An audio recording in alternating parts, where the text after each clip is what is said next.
të financave të fshihet pas ministres ekonomisë. Do ishte drejt dhe do tregonte burrëri nëse do dilte në interpelancë do të përgjigje për çfarë ka bërë. Tani kthehemi te interpelanca. Zonja ministre, tani çfarë bëjmë të zuri? Do përgjigjeni ju. Kam kërkuar këtë interpelancë në lidhje me Durana Park, zonja ministre. Ky park do të ishte një park teknologjik, ku investor të huaj dhe vendas do ndërtonin start-upe teknologjike, ku do krijoheshin biznese inovative dhe shërbime për perëndimin. Do ishte një park me të cilin ne do nderoheshim.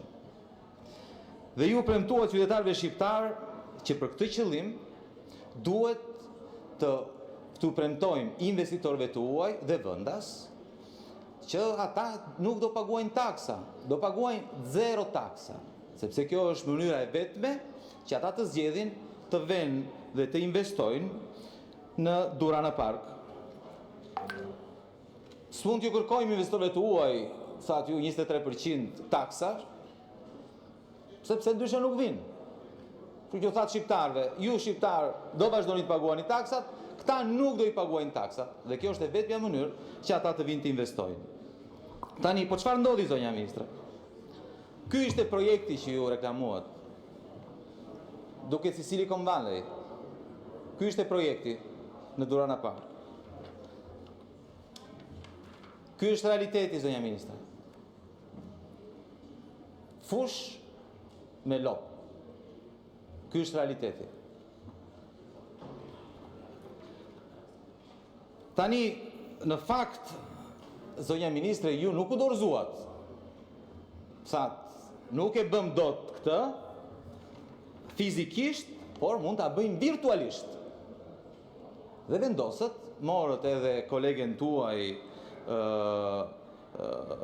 drejtoreshën e korporatës shqiptare të investimeve, dhe ratë dakord që këtë që nuk bët dot fizikisht ta bënit virtualisht, sepse nuk mund të ndalonit projektin tuaj. Rastësisht, zonja ministre, një muaj para se të hapeshin aplikimet për bizneset që të venin të regjistroheshin virtualisht, kuptohet, në Durana Park, Ermal Beqiri krijoi një shoqat me biznese në fushën e teknologjisë. Besoj se e njihni. Ermal Beqiri është i plot fuqishëm i tenderave të teknologjisë të Akshit. Dhe si për rastësi, zonja ministre, pjesa më e madhe e bizneseve të regjistruara në këtë shoqat u regjistruan në Durana Park. Rastësisht, 2/3 e bizneseve në listën që u regjistruan fiktivisht tek fusha, që ta ndiqni, zonja ministre, këtu te fusha, u regjistruan të paktën 46 biznese virtualisht, nga të cilat të paktën 2/3 janë të Beqirit. Tani, praktikisht, ajo që zbuluam ishte që e gjithë kjo skem, që u ngrit gjoja për të tërhequr investorët strategjik, nuk ishte gjë tjetër veç se një skem mashtrimi.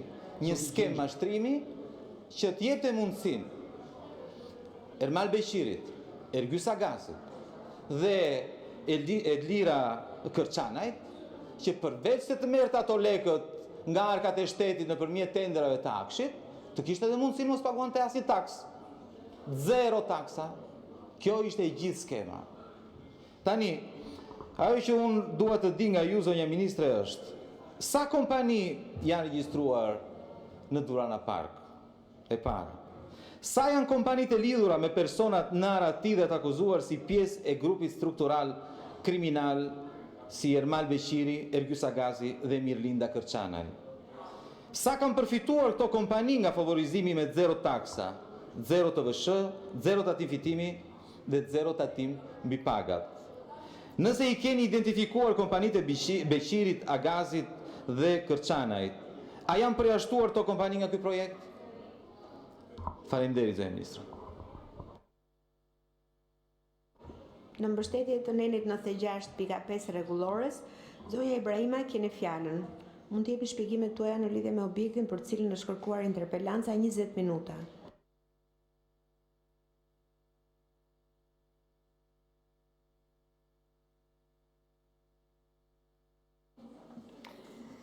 E nderuar zonja nënkryetare e Kuvendit, të nderuar deputet, në radhë parë dua ta falenderoj zotin Shehaj, zotin Kapri, që më japin mundësinë që të flas për një projekt i cili gjatë javëve të fundit ka marrë balt, lum dhe gjithë farë lloj gjëra që janë thënë për të, por në fakt e vërteta, e gjithë historiku të krijimit të këtij projekti, të synimit që ka projekti dhe të objektivave që ka projekti nuk është folur dot, sepse mediat janë mbytur me lumin që vjen dhe rivjen, i cili nuk i hyn në detaj analizës, por merr shkas nga çdo gjë që mund të marrë për të hedhur tym dhe për të hedhur balt mbi ato vizione që kjo qeveri ka dhe ato vizione që kjo qeveri po çon përpara. Po para se të flas për këtë, dua t'i them zotit Shehaj që ky është një projekt i cili prek zhvillimin ekonomik.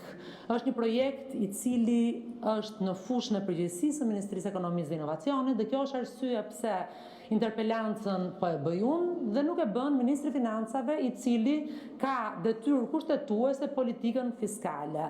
Ka një komponent të politikës fiskale që është brenda këtij projekti, por në mas ky është një projekt i cili lidhet me zhvillimin ekonomik.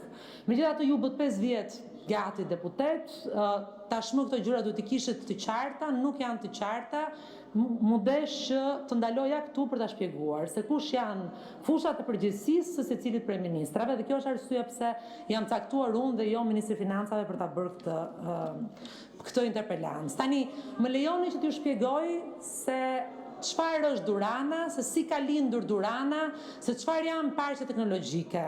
Unë kam pasur rastin që të jem pjesë e ideimit të këtij projekti që në kryet herës.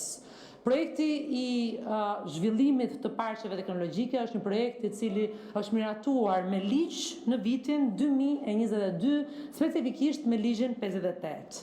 Dhe kush ishte objektivi në atë kohë për miratimin e këtij ligji, për propozimin e këtij ligji?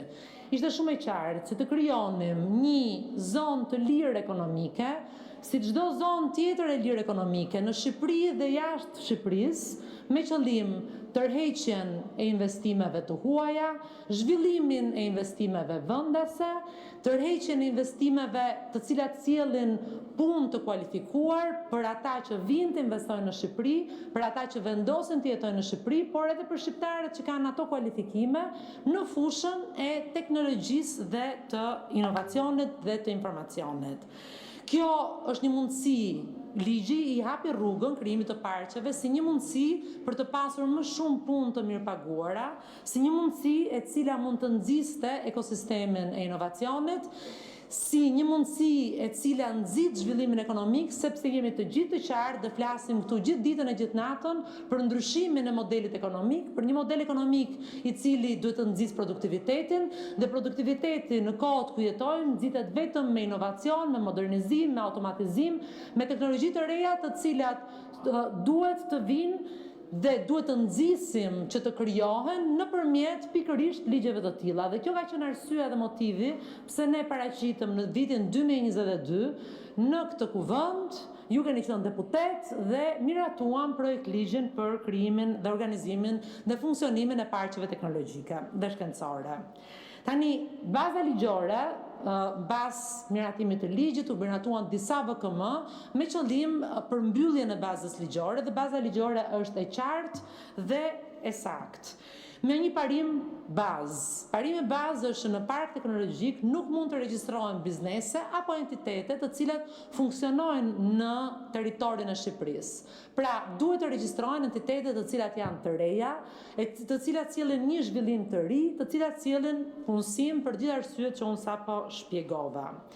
Tani në vitin 2024, pasi ishin miratuar të gjitha aktet nën ligjore, me VKM numër 185, u miratua Durana Tech Park, si një park teknologjik dhe shkencor, i cili do të kishte një vendodhje ndërmjet Tiranës dhe Durrësit në një pozicion strategjik, me akses në 2 qytetet kryesore që mbajnë numër më të madh të bizneseve, por me akses edhe në porte, aeroporte, pra nga ana strategjike u përcaktua kjo vendodhje me qëllimin e pozicionimit strategjik.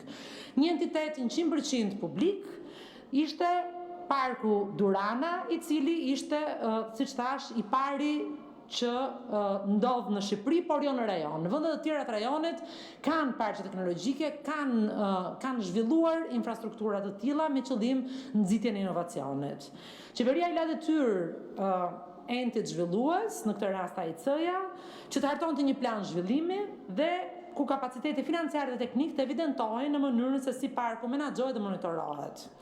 Me asistencën dhe me ekspertizën e financuar nga partnerët ndërkombëtar, RISI Albania, si pjesë e programit Helvetas dhe të financuar nga qeveria zvicerane, AIC hartoi planin e zhvillimit së bashku me një master plan të qartë për infrastrukturën fizike, të cilat u miratuan nga qeveria gati një vit më pas një seri e konsultimesh me gjithë aktorët ndërkombëtar si Gizi, BRD-ja, IPC-ja, pra të cilët unë gjej rastin të falenderoj për kontributin që ka dhënë për zhvillimin dhe për masterplanin për zhvillimin e Duranës. Më tutje, me VKM numër 73, qeveria miratoi planin e detajuar në vitin 2025, në janar të vitit 2025, planin e detajuar të zhvillimit dhe marrëveshjen ndërmjet Ministrisë së Ekonomisë, Kulturës dhe Inovacionit në atë kohë dhe AIC-s, me qëllim zhvillimin e Duranës. Zhvillimi i Duranës dhe po vi tek aspekti i pse virtual dhe jo fizik dhe gjithë diskutimit që është bërë për këtë. Dhe gjithë atyre fotografive që ju nxirrni her pas here me qëllim prezantimin edhe me figurë përveç se me zë të asaj që doni të thoni. VKM-ja i miratuar dhe kontrata që Ministria e Ekonomisë dhe Inovacionit dhe e Kulturës lidhi me agjensinë, me korporatën e investimeve, kishte të parashikuara disa faza për zhvillimin e parkut teknologjik. Faza parë ishte fazë virtuale, faza në të cilën ne ndodhemi. Rikujtoj që VKM-ja është miratuar në janar të vitit 2025. VKM-ja parashikon një periudhë 36 mujore maksimalisht ku Durana funksionon si park virtual. Dhe kjo periudhë fillon me nënshkrimin e marrëveshjes, që është nënshkruar pas janarit të vitit 2025. Ajo parashikon këtë fazën e parë, parashikon fazën e operimit me infrastrukturë fizike, sipas planit të miratuar nga AKPT dhe të miratuar dhe në Këshillin Kombëtar të Territorit dhe Ujit, si dhe parashikon modelin miks të operimit, për këdo që e zgjedh ta bëj dhe ta zbatoj këtë model. Modeli mix do të thotë që përdoruesit e parkut mund të operojnë si brenda për brenda parkut fizikisht, ashtu edhe në mënyrë virtuale jashtë parkut. Pra, miraton një park hibrid, në bazë të vendimit të Shtetit Ministrave, siç thash.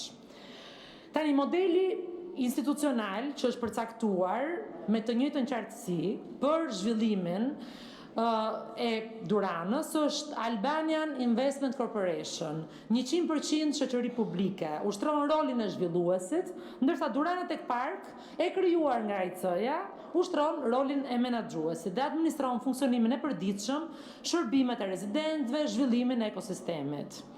Gjatë vitit 2025, parku ka operuar në fazën virtuale, siç thash, pikërisht ashtu siç është parashikuar në kontratë dhe në marrëveshje me Ministrinë e Ekonomisë, Kulturës dhe Inovacionit, dhe kjo fazë ka filluar zyrtarisht në datën 19 shkurt 2025. Me hapjen e parë të thirrjes për përdoruesit dhe me funksionalizimin e kanalit elektronik të aplikimit, qasja më me faza ka qenë menduar dhe arsyetuar, sepse përpara se të ndërtohet infrastruktura fizike, duhet të ndërtohet besueshmëria institucionale, duhet të ndërtohen dhe të testohen proceset administrative, të kujtojmë që ky është një model i cili nuk është aplikuar më parë.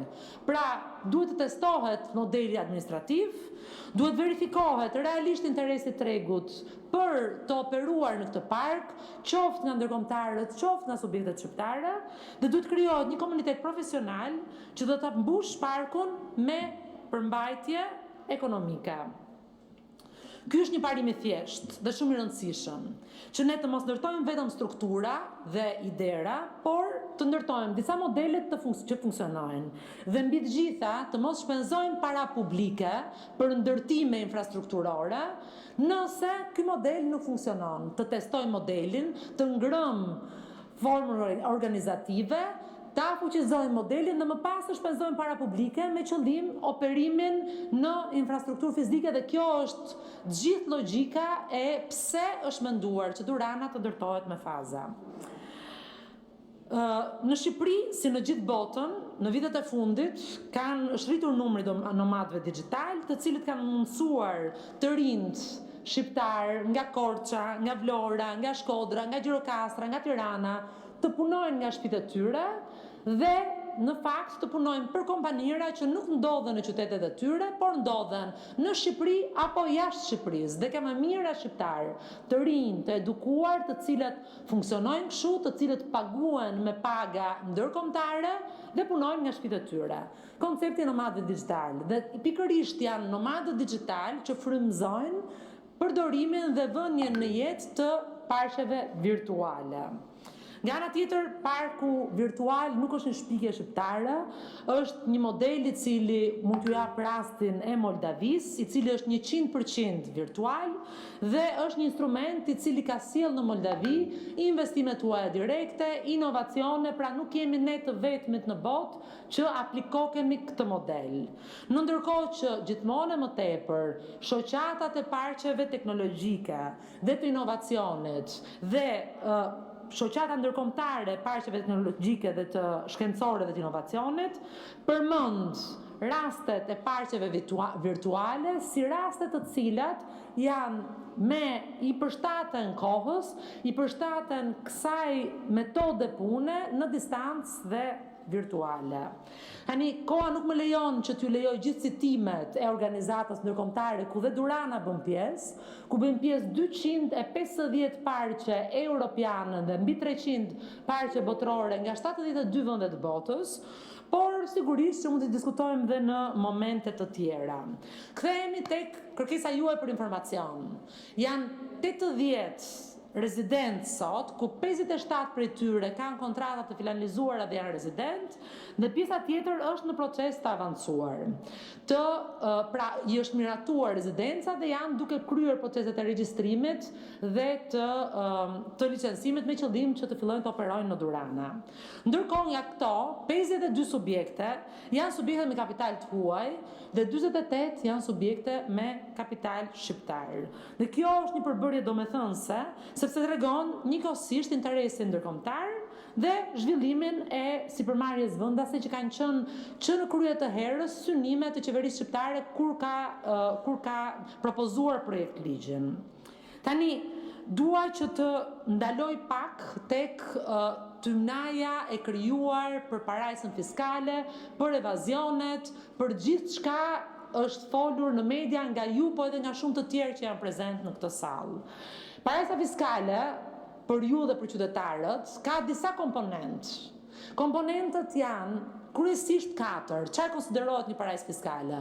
Konsiderohet një hapësirë gjeografike, kryesisht shtete apo qytete, të cilat kanë taksa të ulta apo zero, të cilat kanë një mungesë transparente mbi bizneset që regjistrohen, po mbi gjitha mbi pronarët e bizneseve që regjistrohen, ka mungesë kontrolli dhe raportimi tatimor dhe ka një legjislacion fleksibël për deklarimet apo për financimet në kuadër të ligjeve që aplikohen në përbot dhe në Shqipëri sigurisht për parandalimin e pastrimit të parave. Tani më thoni ju, ku hyn Durana këtu? Ku hyn Durana këtu? Durana ka një procedurë standarde dhe shumë të dokumentuar për regjistrimin e përdoruesve bazuar në të gjithë aktet ligjore dhe nënligjore në fuqi. Të gjithë subjektet e regjistruar në Durana janë subjektet të cilat regjistrohen në QKB, të cilët deklarojnë si pjesë e procedurës së regjistrimit të gjithë subjekteve sipas legjislacionit të shtetit shqiptar, duhet të deklarojnë pronarin përfitues dhe kanë detyrim për deklarimin e pronarit përfitues. Janë subjekte të cilët nuk anashkalojnë në asnjë moment monitorimin fiskal, aq më shumë që për çdo përdorues që hyn në Durana duhet të prezantohet pranë organit tatimor një njoftim që i njofton organin tatimor që ky subjekt është përdorues. Nga ana tjetër, subjektet të cilat marrin statusin e përdoruesit, pra që përfitojnë nga lehtësirat fiskale, që është e vërtetë që janë, dhe nuk janë aty për të bërë evazion, apo për të ndikuar, apo për të ndihmuar një biznes apo një tjetër. Janë aty sepse lehtësirat fiskale, zoti Shehaj, përdoren gjërësisht nga qeveritë me qëllim nxitjen e sektorëve prioritar dhe inovacioni dhe teknologjia dhe kërkimi shkencor janë sektor prioritar për ekonominë shqiptare. Dhe po i rikthehem deklarimit dhe po i rikthehem, të lutem shumë, po i rikthehem deklarimit dhe monitorimit. Subjektet që marrin statusin përdorues, nëse bëjnë shkelje, atëherë e humbin këtë status. E humbin këtë status, do vidhe aty, se i kam gjitha informacionet, dhe jam këtu jo për të sqaruar juve, po për të sqaruar publikun shqiptar, për gjithë tymnajën që keni kërkuar, që keni krijuar mbi Duranën. Tani, pra gjithë kjo teoria e parajsës fiskale bie sepse nuk janë komponentët e parajsës fiskale, sepse ato subjekte që regjistrohen aty janë subjekte të cilët i nënshtrojnë legjislacionit shqiptar. Janë vetëm të nxitur me legjislacion të incentivuar për çështje të pagesës së taksave, po jo të kontrolleve, jo të ligjit për parandalimin e pastrimit të parave, dhe jo të evazioneve apo të deklarimit të pronarëve përfitues. Nuk jemi në kushtet e parajsës fiskale. Tani, do t'ju rikthehem siç pyetët juve, të gjithë subjekteve të cilët janë të regjistruar atje. Se sa para këto subjekte kanë përfituar. Dhe do ju them që performanca e vitit 2025 është e tillë. Ju thash për numrat. Ju thash që nuk ka filluar që në fillim të vitit 2025 operimi Duranës, sepse vetëm në janar u miratua VKM-ja dhe më vonë është miratuar kontrata. Ato kanë detyrim sipas planit të biznesit të miratuar nga Ministria e Ekonomisë, kanë detyrim që këto kompani që janë të regjistruara, që kanë paraqitur planin e biznesit dhe janë miratuar përdorimi i tyre me plan biznesi, të gjenerojnë 30.6 milion euro të ardhura deri në fund të vitit 2026 dhe të punësojnë 1120 punonjës gjatë 3 viteve të para të operimit. Kjo është çfarë ata kanë paraqitur dhe çfarë Durana dhe AEC-ja monitorojnë në mënyrë të vazhdueshme. Tani çka ka ndodhur? Në 52 kompani që janë të regjistruara, 27 kompani nuk e kanë nisur ende faturimin. Pra, gati gjysma e tyre nuk e kanë nisur ende faturimin. Për arsye sepse koha ka qenë e shkurtër nga momenti i regjistrimit deri tani. Për arsye se natyra e projekteve inovative kërkojnë kohë për zhvillim, nuk është një biznes që shet mall apo shet një shërbim të gatshëm, por është një biznes i cili supozohet që do krijojë, do bëj shkencë, do krijojë zhvillim, do krijojë inovacion dhe ka kohën e vet të inkubimit dhe të krijimit. Dhe janë ende disa prej tyre në fazën e seleksionimit të personelit. Pra, numri real i kompanive që kanë përfutuar nga lehtësirat fiskale gjatë vitit 2025 janë 5 nga 52. Sipas legjislacionit fiskal në fuqi, këto kompani me xhiro nën 140.000 euro nuk paguajnë tatim fitim.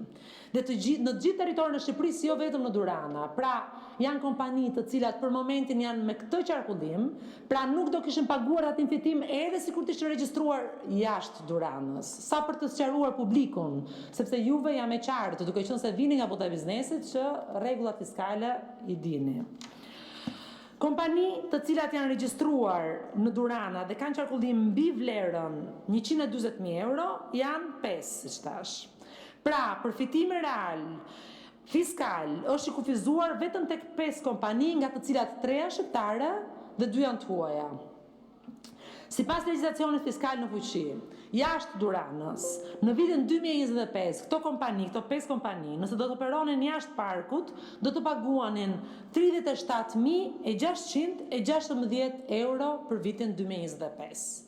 Ky është evazioni madh fiskal që juve përmendni.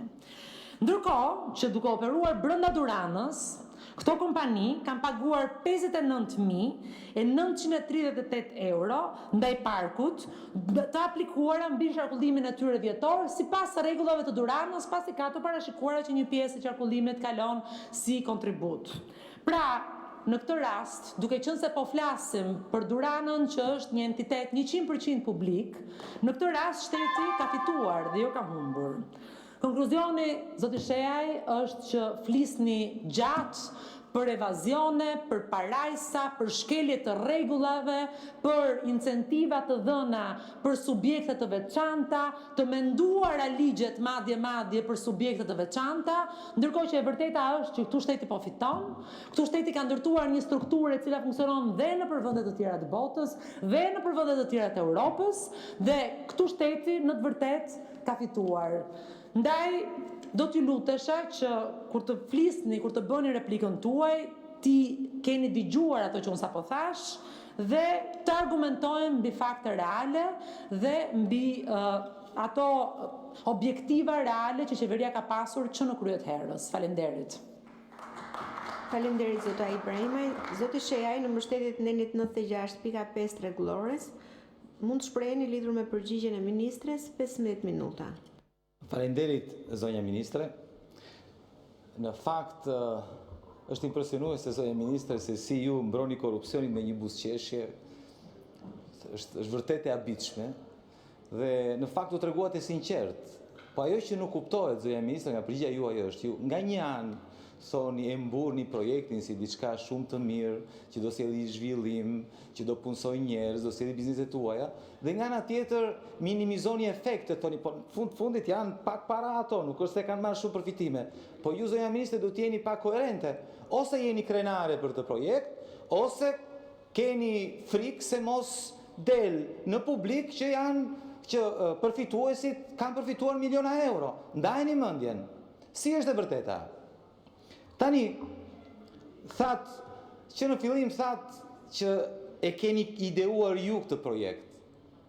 Zonja ministre, mos u bëni qesharake. E keni ideuar ju këtë projekt? Po i thoni qytetarëve shqiptar që kjo është idea juaj?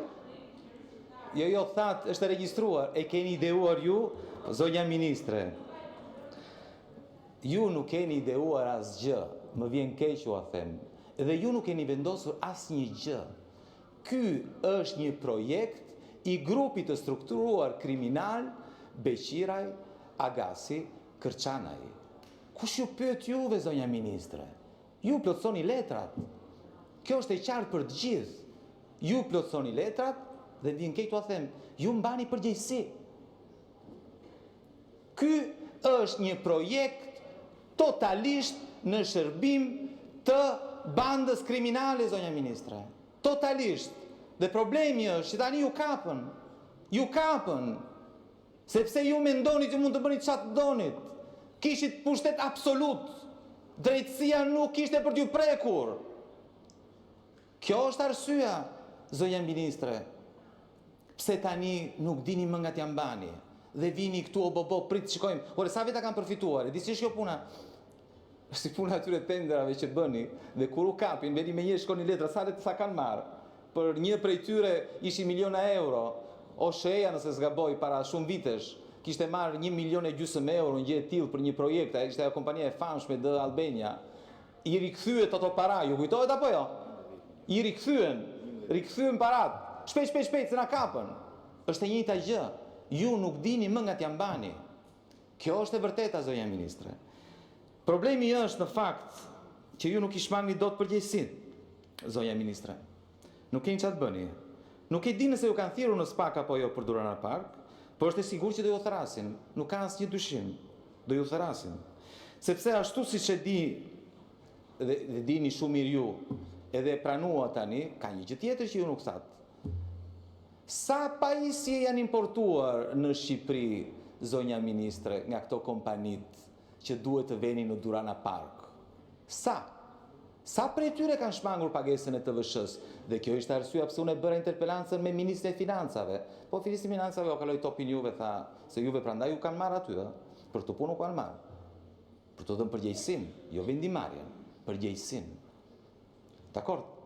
Këtë doja të dija, sepse do ju pyesin në SPAK, do ju thonë, kjo kompani e regjistruar fiktivisht në Durana Park, ka importuar kaq dhe nuk ka paguar TVSH-n. Nuk do pagon të TVSH-n sepse atë pajisje do ta çonte në Durana Park. Po nëse nuk ekziston Durana Park, ku e ka çuar të pajisjen? Si është e mundur që i keni dhënë të lehtësi? Për këtë ju duhet të jepni përgjigje në SPAK, zonja ministre. Si gjithë të tjerët. Do veni dhe ju, si gjithë të tjerët. Shumë shpejt. Do ta shikoni. Tani, si kaluat ju nga parku fizik në parkun virtual? Se tani erdhët e thatë dhe gënyet, thatë, e din ti agron, the sepse bëm në virtual, ti në fakt ju flistit me publikun, nuk flistit me mua, sepse donin të aprovoni një virtualisht, funksionon virtualisht, para se ta bëjnë fizikisht, ta aprovoni një virtualisht. Një gënjeshtër e madhe. Ju, bashk me drejtoreshën e korporatës shqiptare të investimeve, u bët bashk, dhe vendosë ta bënin virtual, sepse u thanë, na duhet tani, duhet të përfitojmë. Dhe ju bët bashkë, bët një marrëveshje, në shkelje të ligjit, sepse ligji nuk e parashikote, dhe krijuat shpikët, parkun virtual, si shumë gjëra të tjera virtuale në të vend në fakt. Shembullimi i madh është inceneratori virtual, qindra miliona euro. Ju thjesht bëtë një të një gjë, këto ju thanë. Ju mund të keni thënë, për si ta bëjnë virtual, se më kërojnë llogari nesër, dhe ju kanë thënë, po dhe incineratori nuk ekziston. Dhe prap, s'ndodhi asgjë. Parat vazhdojnë e vidhen. Tani,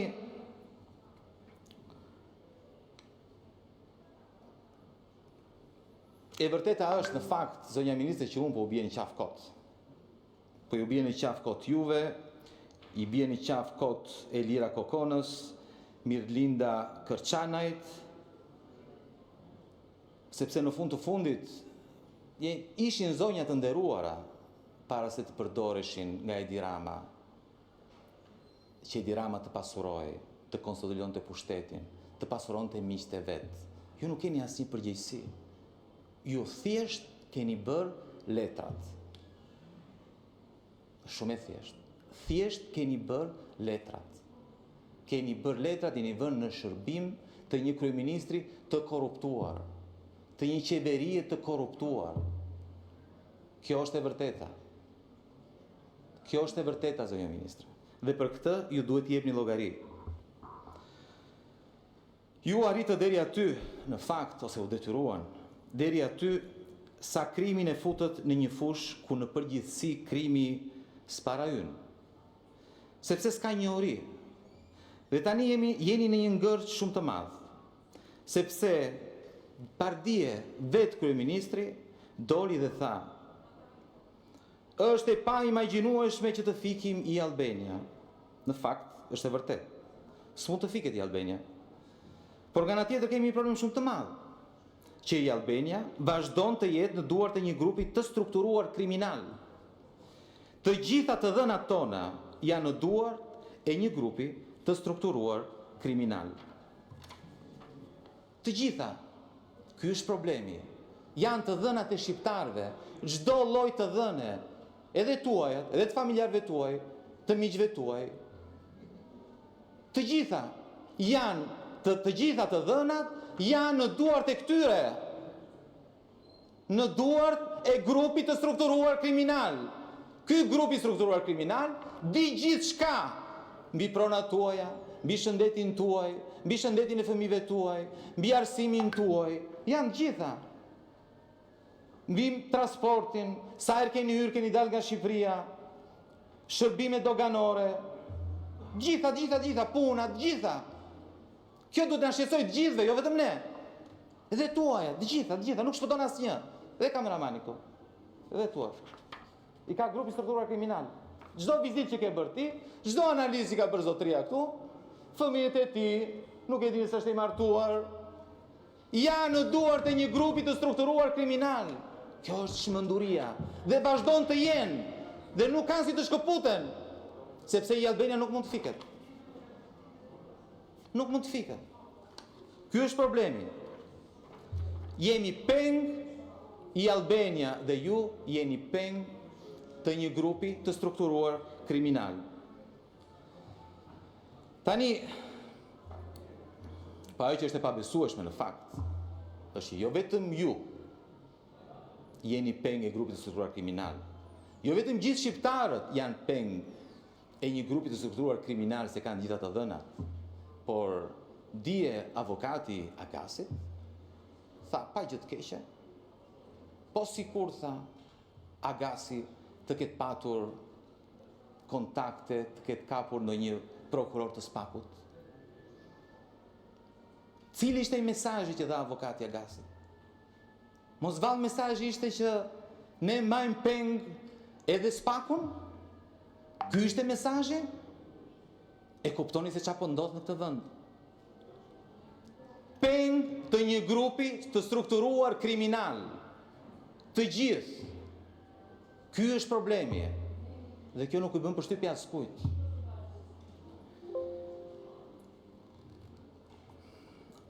E vërteta është, zonja ministre, dhe jo vetëm për ju, po kjo vlen për të gjithë, që ju betejën nuk e keni as me shqiptarët, as me prokurorët, ju betejën e keni me perëndimin.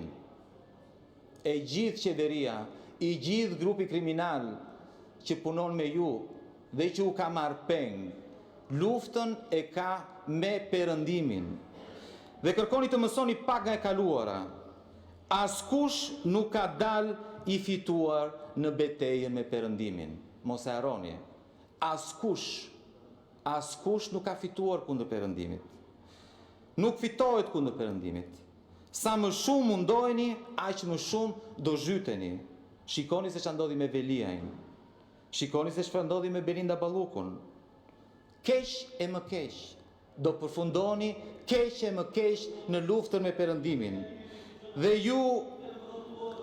juve në përplasje me perëndimin ju mbetet vetëm një mundësi.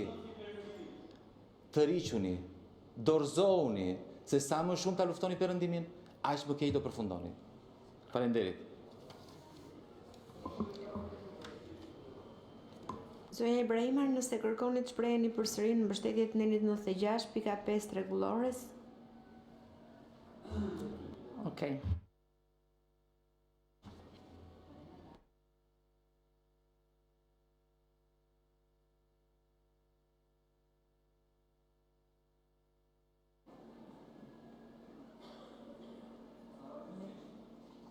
Zoti Shehaj, në fjalën tuaj e filluat me Duranën dhe dolët nga dega në degë, nga historia në histori dhe kishte kaq shumë hamendësime dhe kaq shumë sikur sepse ai tha që supozon që po sikur kjo të materializohet, sa janë biseda të cilat mund të marrin përgjigje vetëm në rrjete sociale, në për tryeza kafeje, po unë këtu nuk jam as në rrjet social dhe as në tryezë kafeje.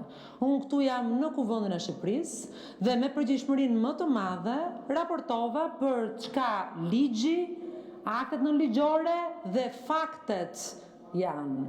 Tani, nuk do merrem fare me sikurat dhe me amendësimet, po do i rikthehem pyetjes që juve bët. Sa subjekte kanë përfituar nga lehtësira doganore dhe sa pajisje janë importuar në Republikën e Shqipërisë për hir të subjekteve që janë të regjistruar në Parkun Durana? 0. Zero. Sepse në fazën virtuale subjektet nuk përfitojnë nga lehtësirat doganore. Kaq e thjesht. Kjo është në marrëveshje, kjo është i bërë i ditur të gjitha subjekteve, sepse kjo është mënyra se si punojmë ne. Dhe të gjitha aludimet që ne bëjmë ligje apo VKM-ra me qëllim që të japim lehtësira filanet apo fistekut, nuk janë aty, zoti Shehaj. Është një tjetër sikur që juve thatë. Zero. Kanë qenë lehtësirat doganore që kanë përfituar subjektet. Unë e thash se sa ka qenë totali i lehtësirë i atyre që duhet paguanin subjektet me qarkullim dhe totali i atyre që kanë paguar jo për administratën tatimore, po për një ent tjetër publik, 100% publik, siç është Durana. Sa për buzëqeshjen, unë nuk e di pse ju mendoni se duke u lëritur dhe duke bërtitur mund të bëhet politik, se duke u lëritur dhe duke bërtitur mund të argumentohet teknikisht, por unë mendoj që ne jemi njerëz civil, jemi njerëz të përgjegjshëm, të edukuar dhe nuk ka asnjë arsye pse të dalim nga vetja për të qenë të besueshëm dhe për t'i dhënë drejtim një bisede. Unë nuk jam mësuar të veproj kështu dhe nuk jam këtu që të veproj kështu. Sa për akuzat tuaja për korupcion, ato mund t'i mbani për vete sepse janë një sikur tjetër dhe unë do të përgjigjem për veprimet që kam bërë, siç përgjigjem para deputetëve të Kuvendit të Shqipërisë, siç përgjigjen para jush, para çdo instance, sepse ne kemi përgjegjësi për veprimet që bëjmë. Dhe ju lutem boll gënjeshtra, informoni, mblidhni fakte dhe më pas mund t'i thoni publikut sepse dezinformimi që bëhet sot për Duranën, për Albanian, për të dhënat dhe për tjetrën është dezinformim, zoti Shehaj. Ndaj më përgjegjësi ndaj publikut që ju ka votuar.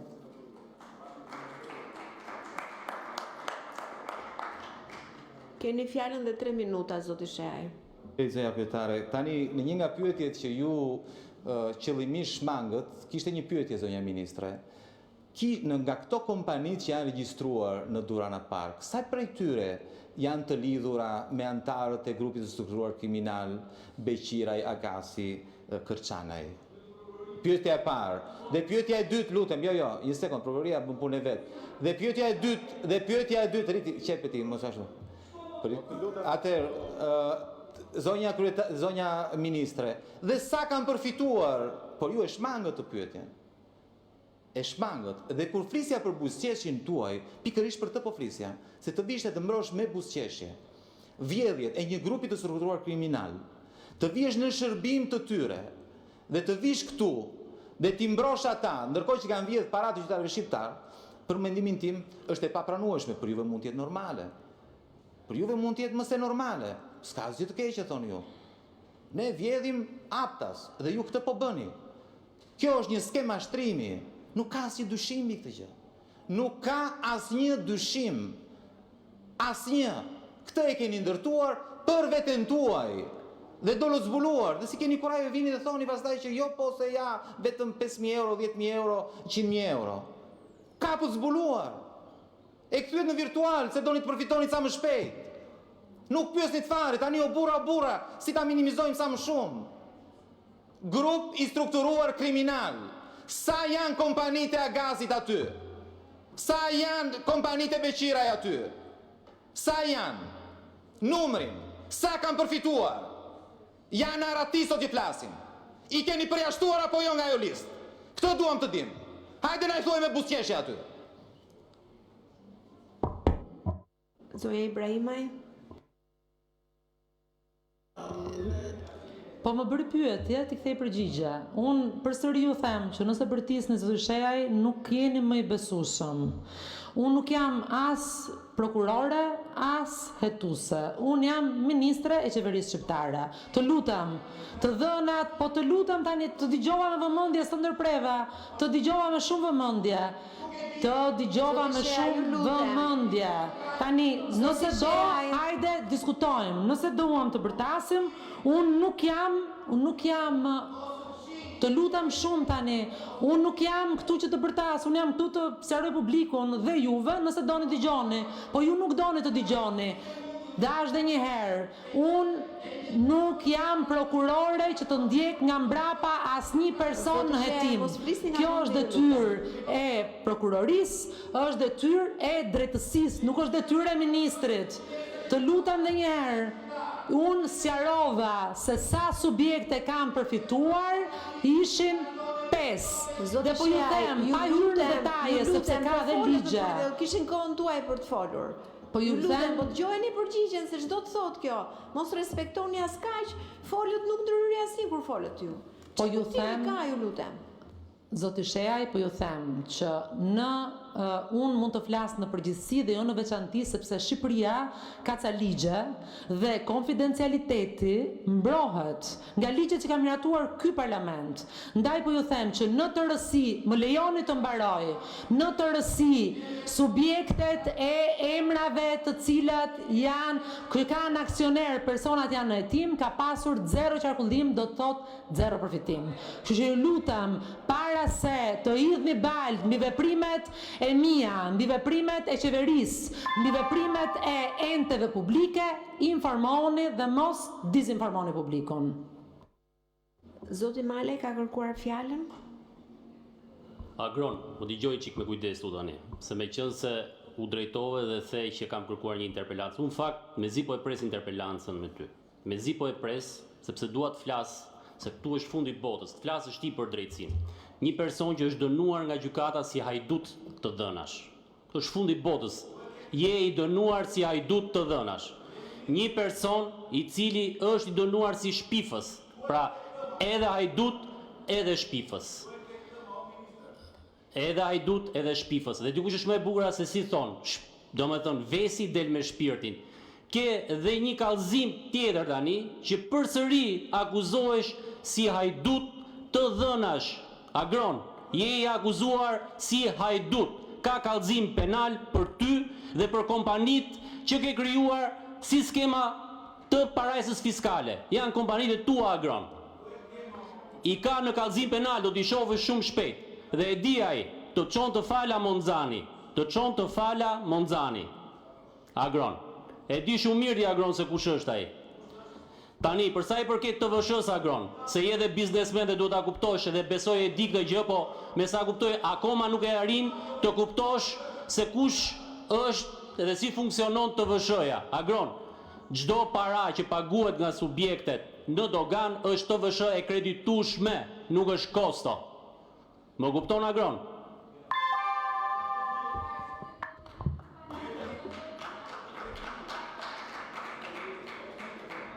Po, replik, zoti Shehaj? Atëherë, unë e kuptoj që jeni dëshpëruar. Që jeni dëshpëruar nuk ka asnjë dyshim. Që jeni dëshpëruar dhe kur një njeri është i dëshpëruar vetëm shpif, është shpif, jo ti nuk shpif. Ti je shpifës nga maja e flokut deri te këmbët. Sepse sapo shpife, sapo gënjeve në mënyrë të paturshme, po kujt i thuash për turp? Kujt i thuash për turp? Ty të thuash për turp.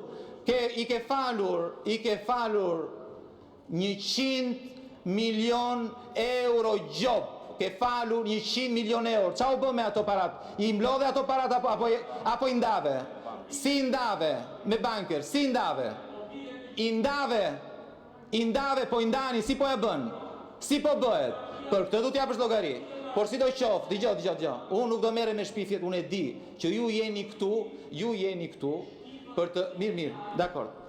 Atëherë, ju do të kuptoni një gjë, unë kam jo shumë vite në këtë parlament, edhe si puna juaj këtu kam dëgjuar pafund. Kam dëgjuar të gjithë shumë flisnin, gënjenin, shpifnin, dakor. Por fundin e keni të spaku. Ju ka ardhur dita, edhe ti që qesh aty, të ka ardhur dita, po të përdore Dirama dhe ashtu si bëri me Ametajn, me Veliajn, me Tahirin, me Belinda Ballukun. Do të përdori dhe do të edhi poshtë dhe do vesh dhe ti në një qeli e do fillosh si ma bëri. Dakor? Këtu do jemi, e ishin burra më të zotë se ty ata. Dakor, Mendoni se që mësos të ty, shiko si përfunduan, kështu do përfundosh dhe ti, shumë shpejt, dhe aty vazhdo pastaj. Këtu do jemi, si ata... Këtu përfundon zhvillimi i interpelancës, vjerojmë me çështjen tjetër të rendit ditës, projekt ligji për shërbimin e jashtëm në Republikën e Shqipërisë,